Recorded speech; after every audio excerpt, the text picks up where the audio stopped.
What is going on, Headliner Nation? Jake and Kyle coming at you today. We've been doing our individual player rankings here this week, but you know what? We figured we'd wrap it up with an overall top 50, a consensus top 50 between myself and Kyle. And today, Kyle, we're going to be going through these top 50 players, just making sure everybody who has some drafts remaining, they're perfectly set here going into the weekend. You ready to talk some top 50 rankings? Yeah, last week before the regular season, and we thought, you know what, let's do some updated rankings. And then next week, start sit. Yes. We've got rankings again next week, but weekly rankings. Yeah, I mean, it's injury right around shows. the corner. We've got so much coming out next week. Yeah, absolutely. We got some DFS teasers coming up. You mentioned it, some injury shows here with Dr. Ethan Turner. Start sits for every position, rankings for every position. You know, once we get into the season, we'll have waiver wire videos. We're going to be hitting it pretty hard and heavy for the next 16, 17 weeks. But it's right around the corner. So let's go ahead and start off here, Kyle. Let's hop over here to our top 50 overall rankings.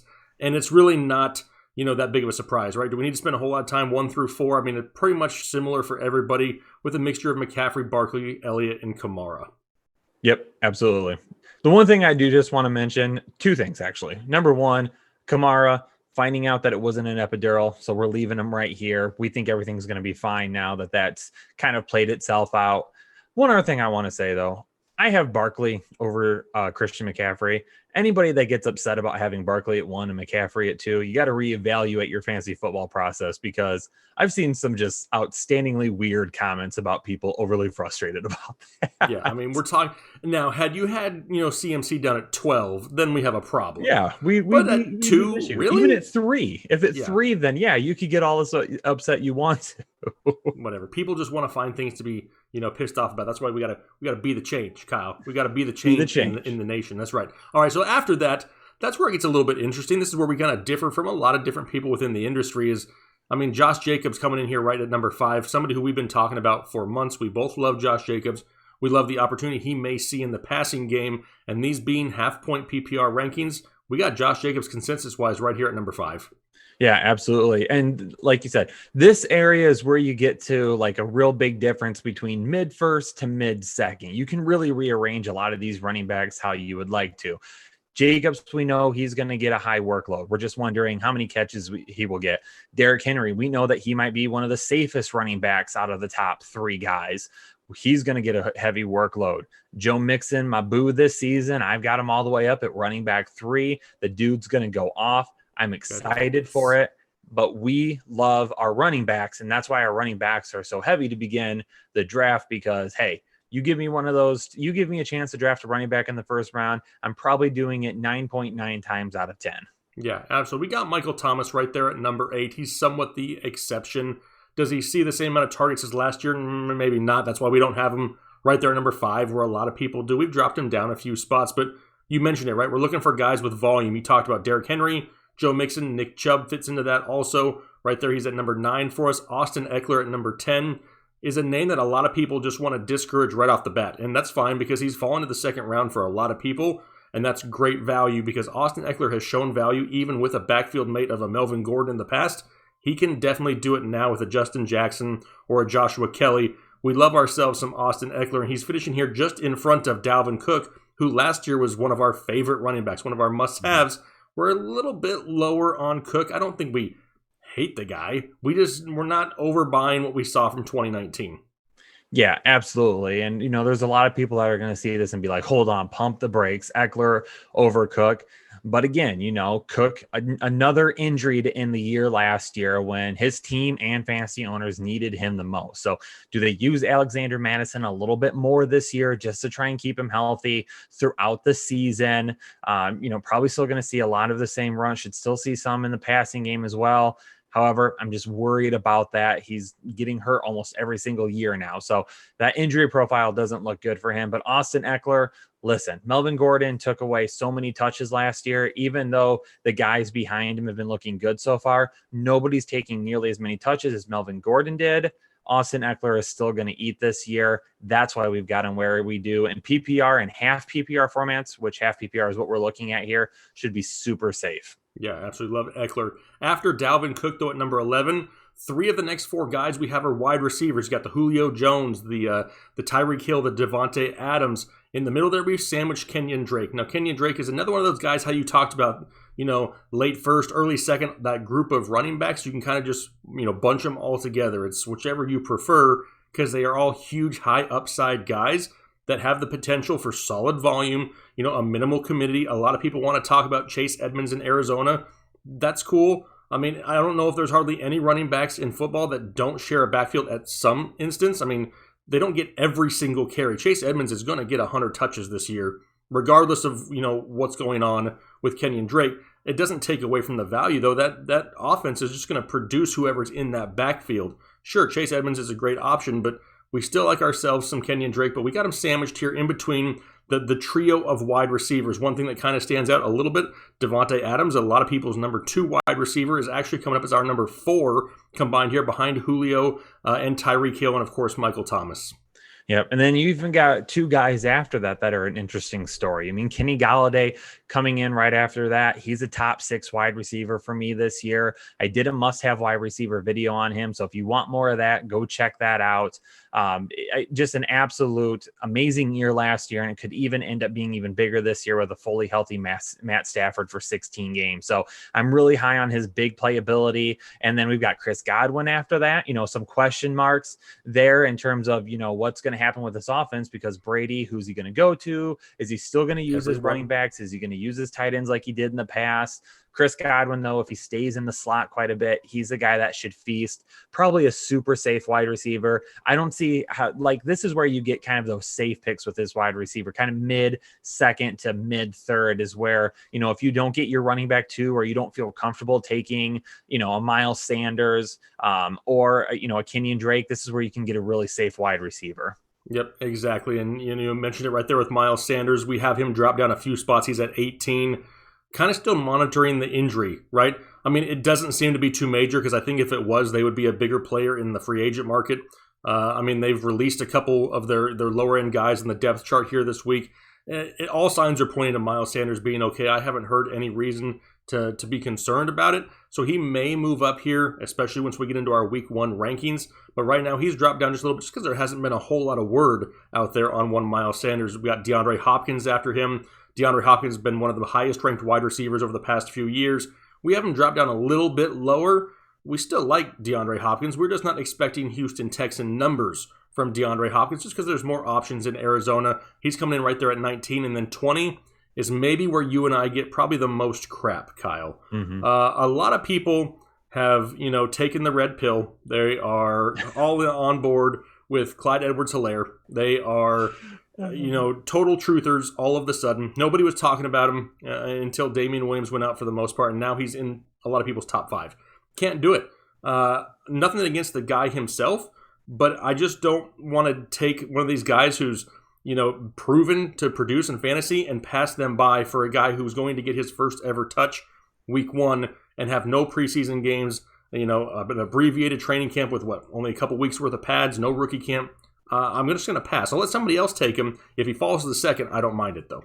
Yeah. And, honestly, 50% of the people that are taking Clyde Edwards-Helaire in the first round, I bet 50% of those people didn't even know who he was before they started drafting. And nothing against you if you're a casual fantasy player and you didn't know who he was really before you came back and started doing your research for 2020. I get it. And there's nothing wrong with that. But, that's one of those reasons why we say, hey, stick around on our channel all season long. Like if you're watching this video right now, don't go anywhere after week 17, because we're producing content all year and we're talking about these guys in the offseason. CEH is being drafted basically because of where he landed, not because of talent or anything.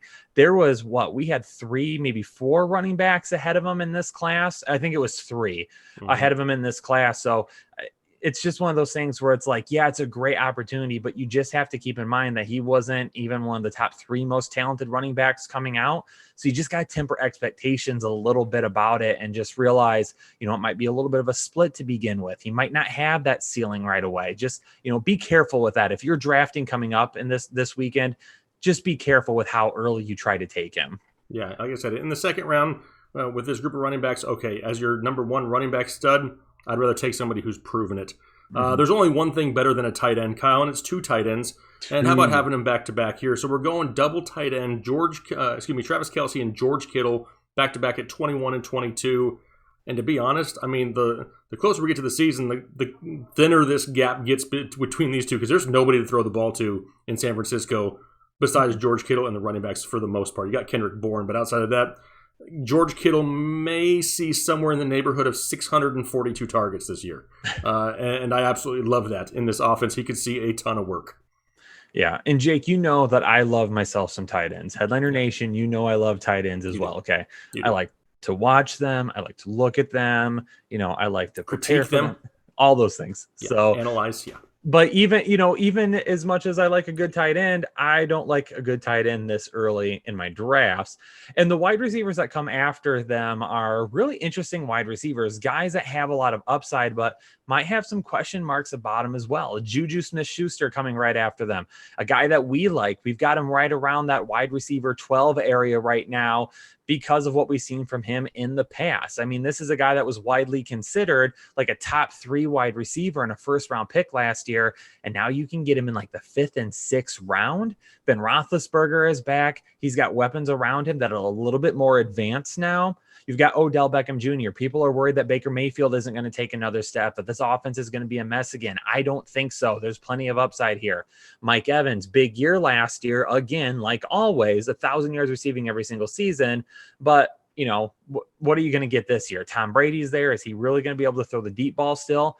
We think he can still go down the field. Allen Robinson, great season last year, overlooked by a lot of people. However, who's his quarterback going to be? Nick Foles, Mitchell Trubisky?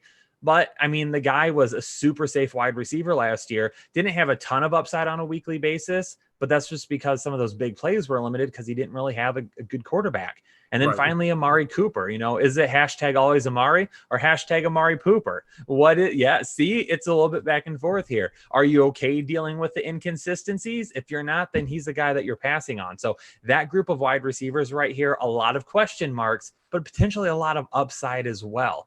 3rd round area for these guys, absolutely perfect. Yeah, I mean, it's one of those things where the risk is lower this year because you're getting them for that cheaper price. You've had to pay the higher price in years past, and maybe that's why you feel burned, is because you had to take them a lot higher. Now that risk is minimal because you're getting a couple solid running backs, hopefully in your first 2 rounds, and then you're topping off with a couple of these guys. Absolutely, because if they hit, your team is going to be amazing. If you get Odell Beckham, what he was a couple years ago, and you get him in the 3rd or 4th round with your team, congratulations, you're going to win a lot of fantasy matchups. We have Todd Gurley right after here. Todd Gurley, a lot of people are either on the train or off the train. There's very few people in the middle. A lot of people just want to say, hey, you know what? He's too injury prone. His knees are too bad. I don't want to trust it. But Todd Gurley as a flex play, in my opinion, is not a bad option whatsoever. One of those things, again, minimal risk because he's your number 3. And if he can be a shadow of what he was a couple years ago as your flex play, the guy's only going to help you. There's no reason why he can't finish inside the top 12. Is it bold to say that? I don't think so. Is it expected? Maybe not, but it'd be a pleasant surprise. Todd Gurley right there at 28. Then we get our first quarterback in Lamar Jackson.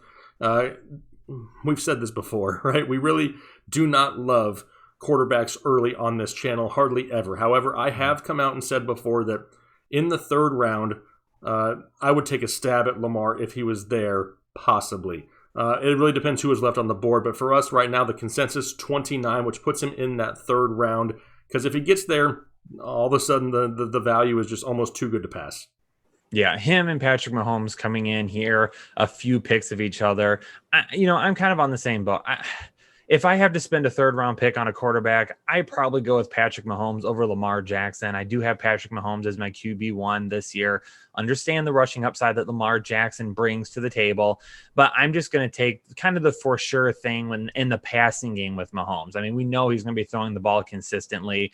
With Lamar Jackson, do we really know how much he's going to run the ball again this year? He's going to do it, but they could always ask him to take a little bit of a step back because of how many running backs they have. But sandwiched right in between those guys, one of my favorite picks this year One guy I'm trying to get everywhere, might be the safest wide receiver, is Bobby Trees, Mr. Robert Woods himself. In PPR and half PPR formats, the guy's going to see a ton of volume. And if he can take another step this year back to those 7 to 10 touchdown range that we've seen the first couple of years in LA, the dude's going to be a locked in stone wide receiver 1, high end wide receiver 2 at absolute worst. And he's a guy that you're getting 5th roundish.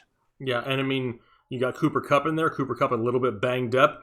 Josh Reynolds, he's been passed on the depth chart by Van Jefferson. It sounds like a rookie. There's going to be a lot of Robert Woods in LA. I mean, the guy was already seeing huge target numbers, 130 plus targets over the past 2 years. That's not going to change.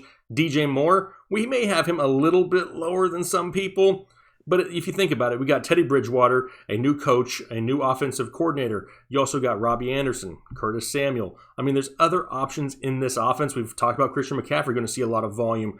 Can Teddy Bridgewater supply enough volume to all of these guys to make them all fantasy relevant? Probably not. DJ Moore is going to be second fiddle right after, Christian McCaffrey. But I don't want to go out there and hype it because I think he's going to be somewhat dependent on having to score some more touchdowns. And I'm not quite sure we want to put all our eggs in the big play basket. However, DJ Moore sitting there is definitely an intriguing option right here mid-third. After Mahomes, Aaron Jones. A lot of people want to continue to say, hey, Aaron Jones helped me win a championship last year. Why all of a sudden do I not want him this year? Well, it's not 2019 anymore, and we loved him in 2019, but in 2020, things are just different in Green Bay. They've brought in A.J. Dillon. We have to expect touchdown regression. I am not convinced yet that, Aaron Rodgers doesn't come out and give the organization the big FU and just throw the ball wherever he wants to because they took a quarterback in the draft. It just wouldn't surprise me. So, having Aaron Jones down at 35, followed by David Johnson. David Johnson, somebody we've been talking about for a long time. Great value in drafts, especially as your number 3. You were not expecting 1,000-yard rushing, 1,000-yard receiving David Johnson anymore. Now you're just expecting a solid running back 3, and that's where he can provide some good value. Yeah, absolutely. Aaron Jones, if you're getting kind of to that back end of the 3rd round, early 4th round, and he's still there, the value isn't that bad.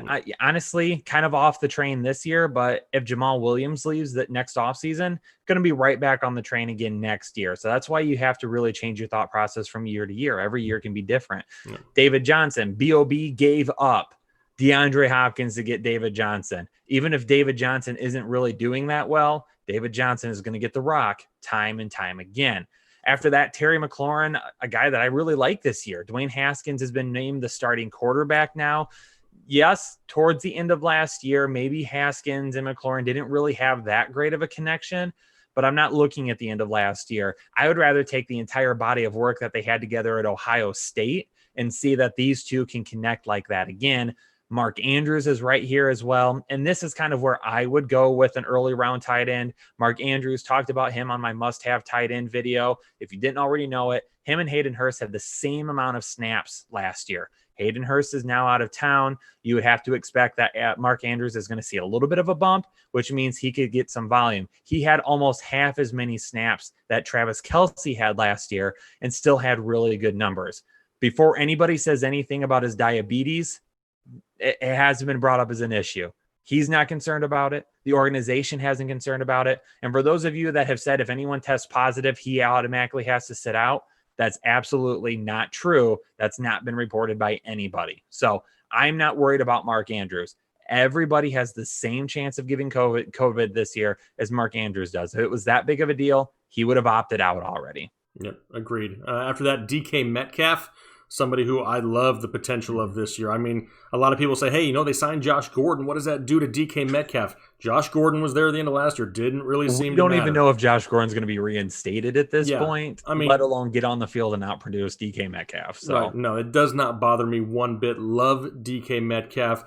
Jonathan Taylor right after him, somebody we've talked about, a great value for Jonathan Taylor. He could be your running back 3 this year, and he may start a little bit slow, but as the season progresses, this dude is just going to carry you down the stretch.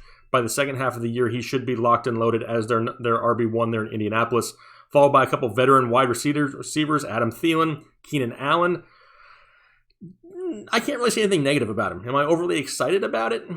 No, I mean, I think they could be solid low end, mid to low end wide receiver 2s. I mean, that's just solid. I can't go out there anymore and expect, 1,400 yards, on 100 plus receptions and 8 plus touchdowns. I'm not expecting that from these guys. I'm expecting more in the range of 1,000-yard season and a handful of touchdowns, maybe, which are still solid numbers, just a little bit less than maybe what we've been used to in the past.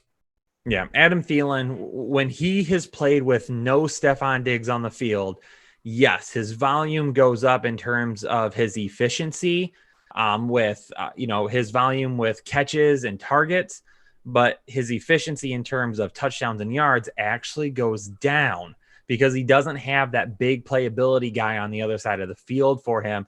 Also, the guy's played darn near 50% of his snaps in the slot since coming into the league. He's not going to be able to probably do that this year. They're going to end up having to have him out wide. He's going to probably face some more cornerback ones than he's used to. So that could limit the ceiling as well. Chris Carson at number 42.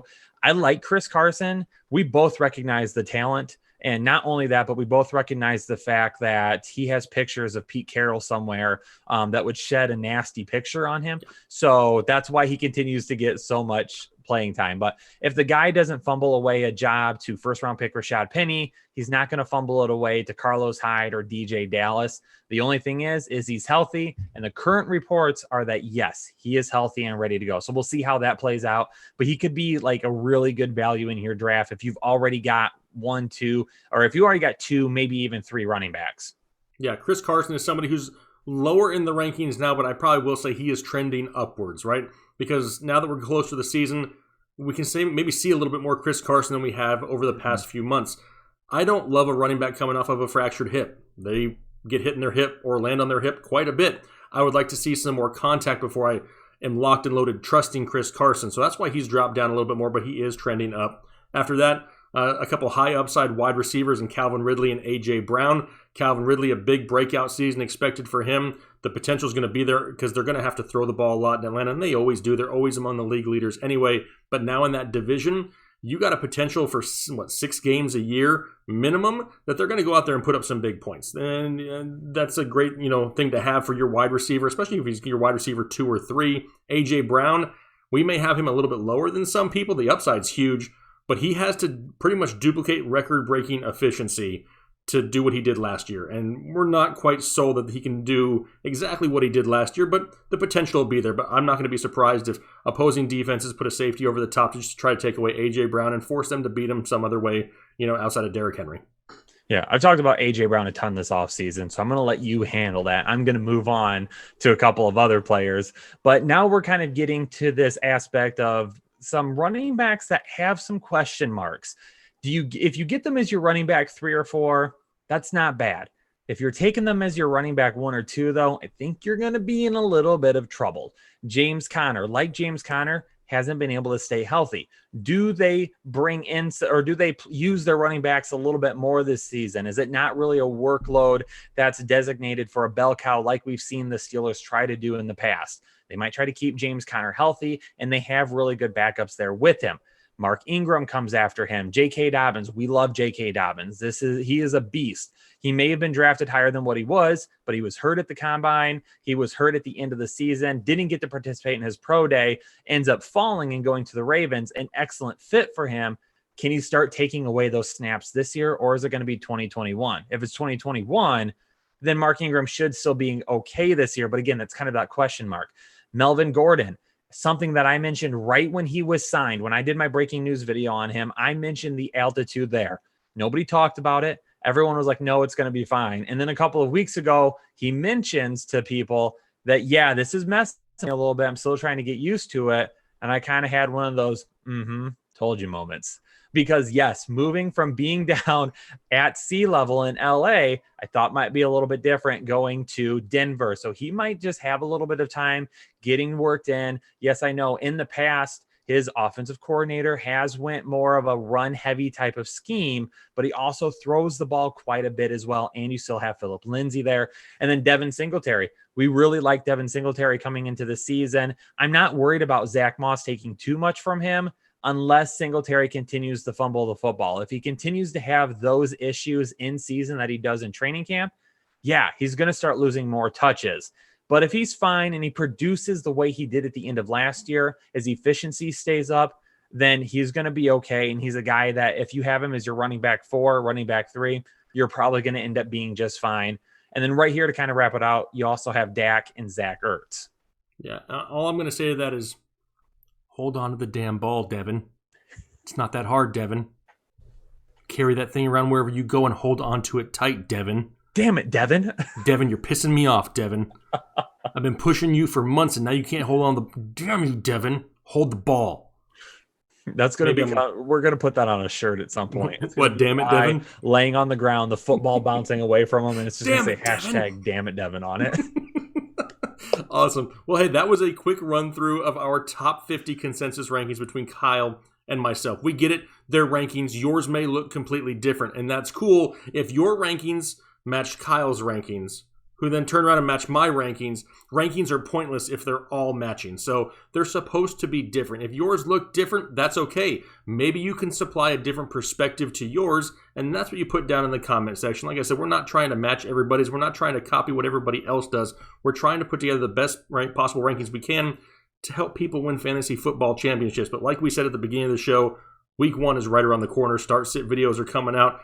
We got a live stream coming up here pretty soon. A lot of work coming down the pipe. So if you enjoy this type of material, make sure you hit the like button and subscribe to the channel. The channel continues to grow, Kyle. We're getting about 1,000 subscribers every 2 days right now, which is great because the community continues to grow and it's full of positivity, and that's what we love to see is because we're trying to involve as many people as we possibly can. So if you're new here, get involved down in the comment section because everybody talks to each other and helps each other out. It's a great thing to see, and for myself and Kyle, I know we love to see the interactions down in the comment section as long as you're staying respectful to each other, right? It's a place of respect, Kyle, right? We gotta look after each other. I was going to start singing. I decided not to. R-E-S-P-E-C-T. No, I was going to say the fantasy headliners. Where everybody knows your name. Or wow. There it goes. Wow. That the cheers. Okay. That's worse than what I just sang. All right, so hopefully you haven't tuned out yet or decided not to subscribe because of that. You guys hopefully have a great rest of your weekend, a great next week. Looking forward to some football, and we'll talk to you later.